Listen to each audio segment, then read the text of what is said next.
Well, good day to you. It is May the 14th, and I hope wherever you happen to be, you're having a great day in May. My name is Gary Willing, and as always, I want to welcome you to Search for Signs.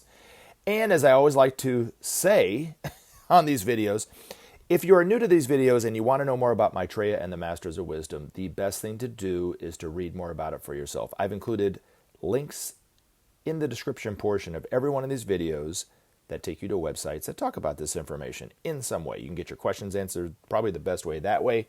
But if you have a question or two you want to throw my way, feel free to do that by posting your questions in the comment section. You can even email me at searchforsigns@mail.com, or if you just want to let me know what you think, post a comment. All right, let's start with Timothy Tilton. Wow! Yeah, thanks, Timothy. It is exciting news, I think, to hear about these Masters of Wisdom, so I appreciate your comment. Now, here's one from the other side of the spectrum. F you, scammer. All right, well, you go get him, Tiger. All right, let's see. Wild humans, what country do you think Maitreya will emerge from? Well, he is living in the Asian community of London, ATM, at the moment. And he moved to the Asian community of London on July 19th, 1977. But prior to that, for eons, Maitreya was living about, according to Ben's master, 17,500 feet up in the Himalayas, along with a lot of these other masters who are living in the Himalayas as well. And then there's other masters living in other very, very remote mountainous desert regions of the world and that kind of thing. But Maitreya himself, like I said, was coming from the Himalayas. Spent some time in the plains for a few days and then flew to England. Now, he could think himself there at a moment's notice, but he flew in a plane so that he could, quote unquote, come from the clouds to fulfill the man-made prediction and prophecy of how the Christ would return. So that's why he did it like that. But much simpler than most Christians would would venture a guess to think that he would come back. But he did come back exactly also how he predicted in the Bible, like a thief in the night in an hour when you least expect it, along with a host of angels, otherwise known as Masters of Wisdom. All right. Do you think the Buddhists will recognize Maitreya? I think they will probably be one of the groups that will recognize him the easiest, because they don't, most Buddhists, I mean, I can't speak for all of them, but most Buddhists don't have the dogma and the fundamentalism hang-ups that so many other religious groups have, like the Muslims and the Christians and the Jews per se. So, but it would depend on the person for sure. There's a gentleman in the States that is recognized by about a dozen monasteries in Tibet. His name is Sanat Maitreya Kumara. What do you think of him, if you've heard of him? Yes, I have heard of him. I will just say this. I always mention, hey, ask me questions.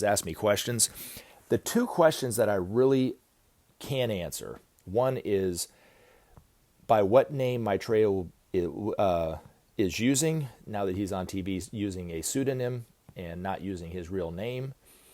I can't speak to that. And even when I see him on TV, I can't tell you that what TV show or YouTube channel he has appeared on, okay? The other question I can't answer is really questions about people claiming to be Maitreya. I figure it's everybody's job to decide this, to discover the truth for themselves on people, and not to just say that person is, that person isn't, da-da-da-da-da. You know, my job is pretty simple, like Ben used to say. It's really just to let you know that Maitreya is back in the world, and then it's your job to believe it or not. And not to really comment on other spiritual teachers, people claiming to be Maitreya, because that's really not my gig. So I'm sorry I can't answer that question, but you can feel free to ask me any other questions other than those two. All right. Achanad, there's a comment. He, meaning Maitreya, needs to do the day of declaration. No one can wait anymore. I would just say this. Just relax. It's all going to be fine. You know, it doesn't seem like it. It seems like we're spinning rather rapidly down the toilet bowl of life, but for the most part, everything's fine, man. It's going to be okay. I wouldn't worry about it so much. The day of declaration will happen, just like Ben's master said, when humanity demands from the news media him the opportunity to speak to us all at one time. That's when it will happen. Up until that point, there isn't a group or an organization that will be, ramming Maitreya down humanity's throat. It doesn't work like that. So whenever humanity gets to the point where we can't take it anymore, and we look to somebody like a spiritual leader and somebody with the love and the wisdom of Maitreya for advice, and we want to hear him speak all at the same time, that's when it's going to happen, but not a moment before then. And hopefully not a moment too late. Hopefully it's going to happen. It will probably happen at the very last moment that it could possibly happen before it's too late, I guess is what I'm trying to say. So anyway, hopefully that answers that or addresses that comment. All right. Here's one. Let's see. This is coming from Alfred. Your stories remind me of the Matrix films. Seeing how he changes form at will, but much lighter in theme. Yeah, I would say it is much lighter in theme for sure. Speaking of the Matrix, though, it reminds me of how in the film they stay underground near the Earth's core. Could you shed light on the hollow Earth, I guess, theory? Yeah, it's dark down there. Come on, man, that was a good one. You got to give that to me if you're not laughing. Anyway, deep down, I know Maitreya and the rest live down there, but I'm not finding anyone who could confirm it for me. It's important to me because I feel like I belong there, but I'm here now. Well, personally, Alfred, I don't know you, but I'll just say I'm glad you're not down there and you're up here. I would say that what does the Earth's core look like, or the experience that it would be to be down there? I would say it would be probably pretty close to how scientists believe that it is. Hot and very dense. And there is no life as we would know it down that far. Now, are there caverns in the crust? Sure. I mean, scientists really don't know a lot about the center of the Earth, other than they just postulate that it's very dense and hot. But the crust itself, which is the outer form of the Earth's crust, the Earth's of the Earth and stuff. I mean, there's a lot of caverns and things like this, aquifers. I guess scientists recently discovered a whole ocean underground. But does that mean that there are people living down there? No, I don't think so. And the masters don't live down there. The masters have, let me go back. Prior to 100 or 1,000 years or so, during the time of Atlantis and during the time of Lemuria, which there isn't a lot written on it, of course, but eventually in the future, the masters will talk more and more about it. More and more evidence will come about the continent of Atlantis that will be discovered in the not-so-distant future. But anyway, right now we can just kind of talk about it, and you can either believe it or not. But anyway, the masters taught humanity openly. We all knew who they were, knew the quality of their energy and all that kind of stuff, knew that they were divine, knew that they were our potential and all that kind of thing. But humanity wasn't really that evolved. In some aspects, they were more spiritual back then than they are now. They knew more about life, but in terms of the quality of who we are now, the evolution of who we are now, I think we're more evolved now than we were back then. Technologically, they're a lot more advanced than we are now. But humanity in and of itself didn't run the technology. It was run by the masters. But there was a great war between the forces of light and the forces of darkness. It was reenacted during the time of World War I and World War II, and it will be reenacted one more time about 3,000 years from now, halfway through the Capricorn Age. We're just starting the Aquarian Age, so we got a long way to go before that happens. But at that time, the masters were speaking openly to the world. Like I said, we all knew who they were. And when that great battle happened, it caused the destruction of Atlantis. And the masters of light, or the masters of wisdom and the masters of the lords of materiality, both retreated because it was a stalemate. They neither one of them had the upper hand in terms of the influence on humanity. And that was humanity's karma. That's the reason why the masters didn't teach humanity directly for 100,000 years because we were equally influenced by the other side, by the forces of darkness. So anyway, now they worked through their disciples in the world, but they never lived at the center of the earth. They lived in the very remote mountainous and desert regions like the Himalayas, of course, the Gobi Desert, the Rockies, the Andes, the Urals, the Carpathian Mountains, and so forth, and some of the other mountains around the world and so forth. But so far away from the public that really there would be no chance at all for anybody to come stumbling across them accidentally. Like I said, Maitreya being 17,500 feet up, that's nearly, if not at the same level as the base camp that they use to go up to Everest. I mean, it's pretty high up there. And not a lot of roads, that kind of to get you up there, that kind of thing. So nobody would really stumble across. So they lived very, as Maitreya did too, lived very, very remotely.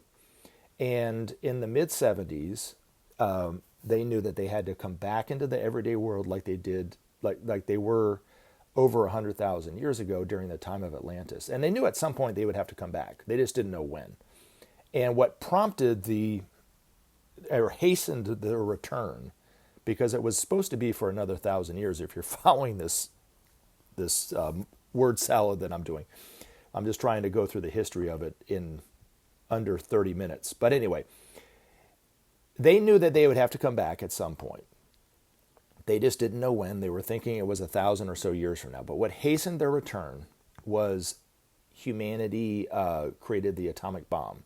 Also, humanity to some degree defeated the forces of darkness because the Axis powers lost World War II. Now, Maitreya couldn't just come back into the everyday world. He had to have humanity do a few things. There was 3 requirements that were needed in order for him to come back, along with his group of masters. The first one that is that a measure of peace had to have been established. It didn't have to be perfect, but there had to be some measure of peace. The principle of sharing also was one of the requirements, that it had to at least to start to govern the minds of the world leaders at that time. And then the third thing, where the political parties around the world had to start cleaning up some of the corruption. And the first 2, I think, were created by the United States trying the principle of sharing during the Marshall Plan, because it did create a measure of goodwill amongst those nations. Like I said, it's not a perfect peace. It's not manifested love like it's eventually going to do for this planet, but it created goodwill amongst those nations.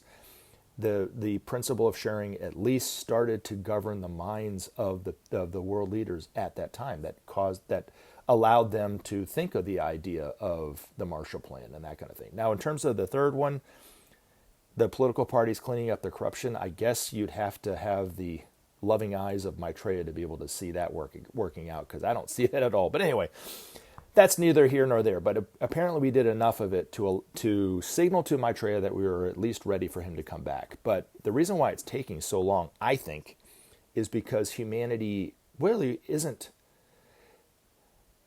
We were ready, but I guess we're not prepared for him to come back. We haven't really done a lot of the work, you know what I mean? And maybe 1,000 years from now, we would have been much more ready for and prepared for this new information from these masters and so forth, and it'd be a little bit easier for them. But they had to come back so quickly that really it's coming a lot faster than they thought. And it's thus exactly what he said 2,000 years ago through Jesus, that he would come back like a thief in the night in an hour when we least expect it. Now, most people misinterpret Revelation, and so therefore they think it in terms of just a 7-year period, just as most evangelicals who take the Bible at its word misinterpret Genesis because they think it happened in a 7-day period. God created the earth in 7 days, that kind of thing, 7 calendar days. It's not like that at all. Those were just symbols that Moses used to kind of explain the creation of the universe and mankind and mankind's role on this planet and so forth. It was very allegorical, not to be taken literally. The visions that the Apostle John had that he wrote down in Revelation are really over over a 5,000 year period, starting in his own time, somewhere around our time, and then far into the future, like I was saying, with the next time the beast is released will be 3,000 years from now. So, but if you look at it, it's a lot sooner than even the masters thought. So, are we ready? The masters say yes. Are we prepared? Probably not.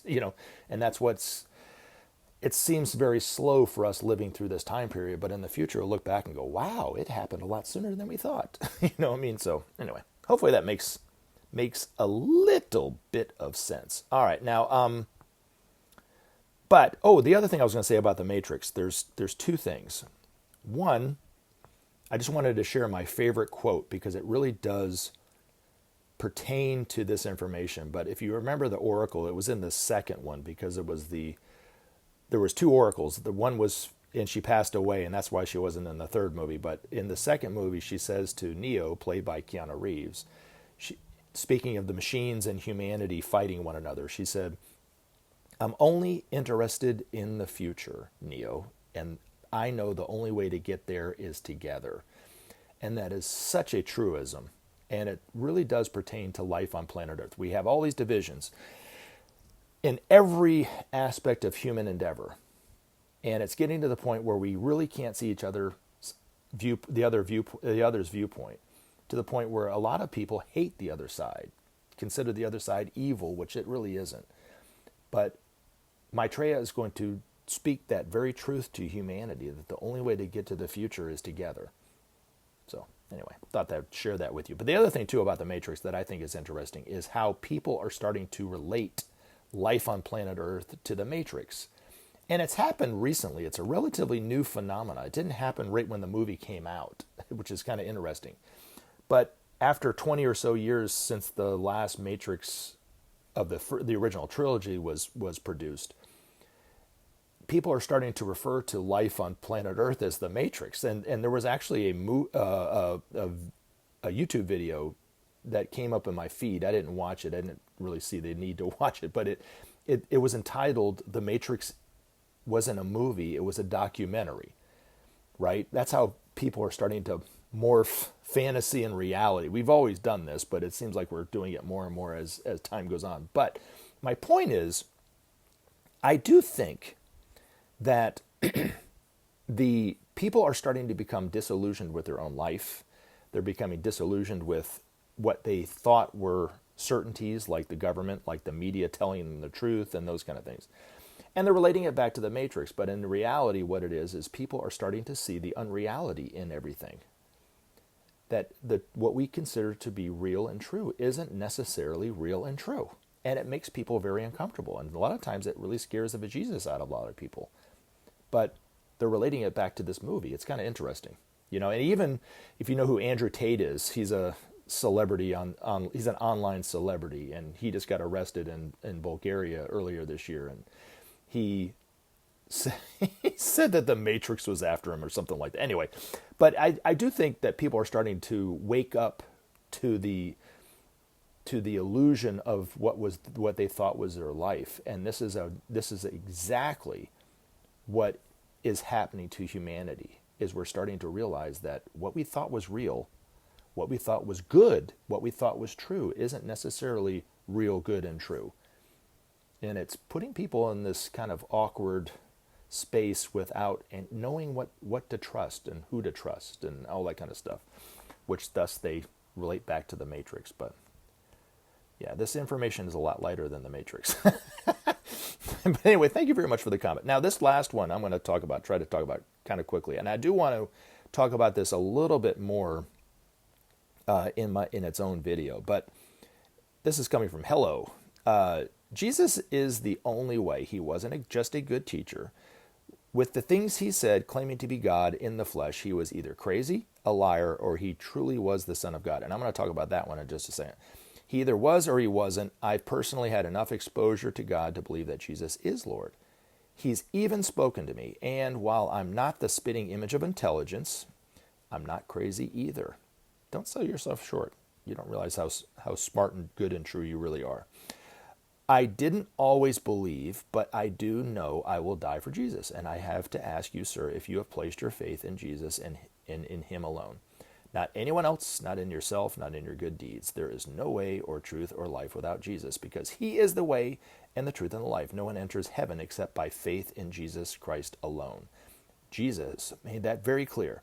And if you respect and believe the things he said, then you would recognize that he said that he is the only way. All right, well, thank you very much for the comment. And I always, like I said, I always encourage comments. Now, first of all, what I wanted to say was, and I wanted to comment on, you said he wasn't just a good teacher. He was a teacher. Of course he was a teacher. Now, I never said he was just a good teacher, if you're trying to quote me, you know what I mean? I've also said that, as far as I can tell, he was the first time in human history that love manifested itself in perfection. Just as the Buddha was the first time that wisdom was manifested in its perfection in humanity. But it's not going to be the last time, it was just the first time. So I don't think he's just a good teacher, like I would say my guitar teacher was a really good teacher or something like that. Anyway, but the other thing I wanted to say too is, you said, with things he said, claiming to be God in the flesh, he was either crazy, a liar, or he truly was the Son of God. The other option is he never said any of those things, you know? And that's where I think it really amounts to. So if you look at the history of the Bible, and I'm just talking about the Bible, we can argue what's true and what isn't true and all that kind of stuff later. But just looking at the physical Bible and how it was written down, it was not written down at the time of Jesus. Jesus didn't write anything down. He spoke it to the people. And I have had enough experience with humankind that, and even myself, that I will hear something and it's not exactly what was said. And I'm going to point out something that you wrote and how you wrote it based on what it says in the Bible and what it doesn't say in the Bible. Okay, so to kind of prove my point a little bit. And I'm not saying that you're the only one, and I'm not saying you're wrong for doing this. I do this too. And Benjamin Creme even called me out on it many times, that I was thinking he was saying something and he wasn't. And I would go back and look at it and I was like, wow, yeah, he was right. He didn't say that. Now, so you're talking, you know, Jesus lived, 2,000 and so years ago, but it wasn't written down for hundreds of years. And then when it was written down in one language and transcribed into another language. And the Bible really didn't standardize until Gutenberg invented the printing press. So even the King James Version came before the printing press.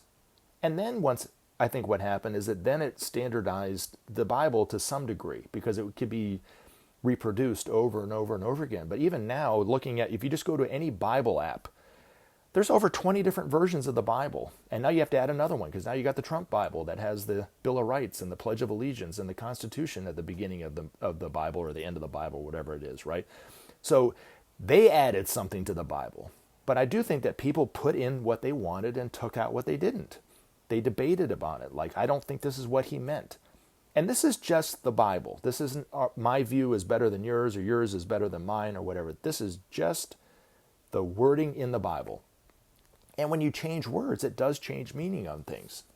So I don't think Jesus personally ever said that he is the only true Son of God, that he is the way, that he is the only way. I don't think he said that. And I certainly don't think he said he was the only God. And at the end of that, he said, you got no shot, kid. You guys are all not the divine, I'm the only divine. I don't think he ever said that. Because really, if you look at life, there really is nothing but divinity. We all share it. That's what Maitreya is going to come teach humanity, is that we're all sharing the same divine. No one greater, no one less than anyone else. And what is that divinity? Where does that divinity end? If I was talking to you in a room, where do I end and you begin? In my physical body? Is that just who we are? If you look at the cosmos itself, where does the cosmos end?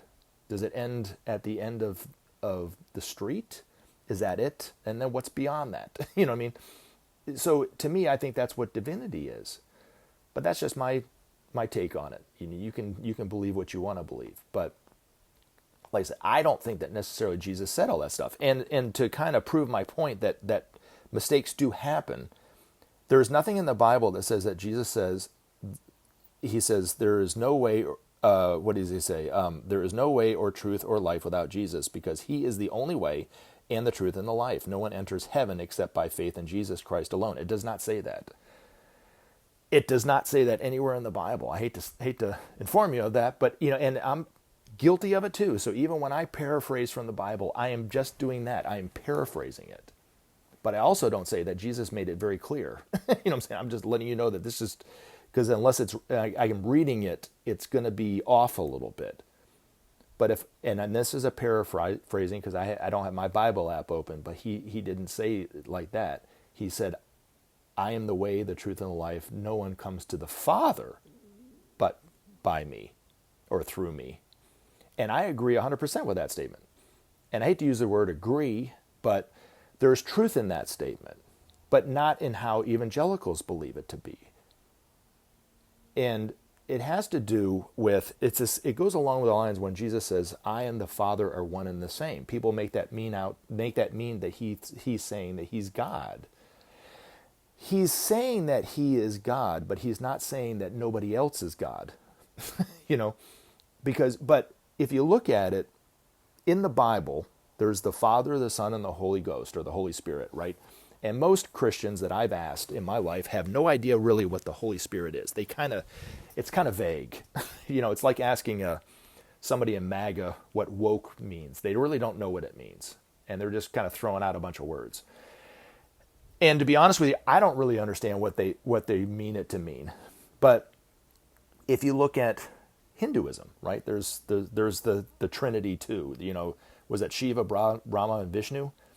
And it's will, love, and wisdom in the ageless wisdom teaching. So the Father is will, the Son is love, and the Holy Spirit is wisdom.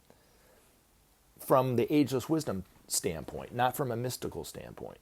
And when Jesus was saying he and the Father were one and the same, he was saying that he and his will, he had no more personal will. His will was one with the Father, or one with God's will, if you wanted to put it like that. And if you look at average humanity, if you look at humanity in and of itself, we're the only creatures in all of cosmos that have personalized little selfish little will.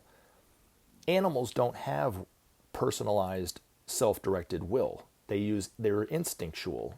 If they're domesticated, they emote, but they don't have this sense of directed purpose in the way that humanity does. We're unique because for the vast majority of our time being human, it's all based on selfishness and not based on being at one with the will of the universe or the will of God or that kind of thing. And if you look at most of us, even if we think we're doing something good, right, righteous, and true, a lot of times it isn't good, righteous, and true. It's very selfish. There's another line in the Bible that people, I think, misinterpret. And Paul wrote it. He said, even Satan can disguise himself as an angel of light. I think he was talking about the selfish nature in humanity.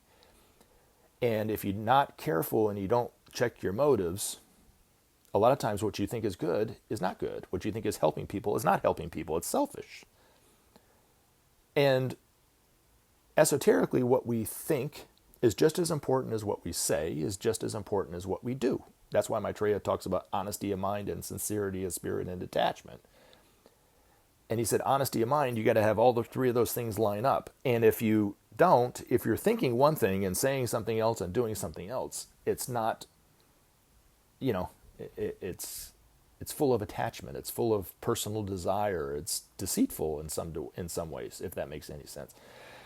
But I do think that when Jesus said what he said, he was not saying that to mean that he was God. He was saying that to mean that his will, he had no more personalized will. And any one of these masters can make that same claim. They don't have a will for themselves. They don't have personal desire. Maitreya doesn't wake up one day. He doesn't go to sleep, but he wouldn't wake up one day and go, I've been working really hard. I think I should just take off today and just watch TV. He doesn't think like that. None of these masters do, because they don't have any kind of personal desires for anything. Just as, you know, birds in the air don't do that same thing. They don't just decide to knock off for a day.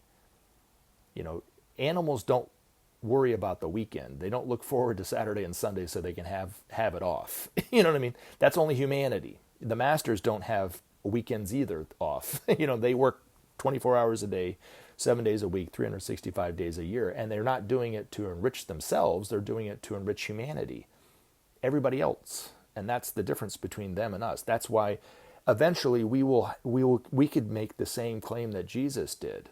But we have to go through the steps that Jesus demonstrated in the Bible. The birth, the baptism, the transfiguration, the crucifixion, and then eventually the resurrection were all symbols for the path that humanity takes in order to become a master like these masters.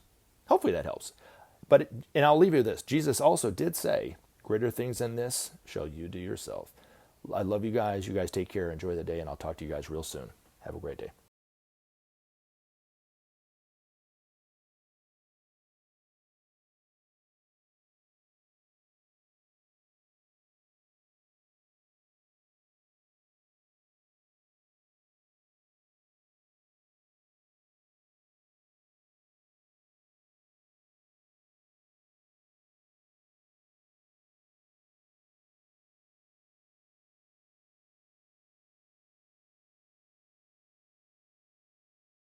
Remember to take action and help SOP save our planet.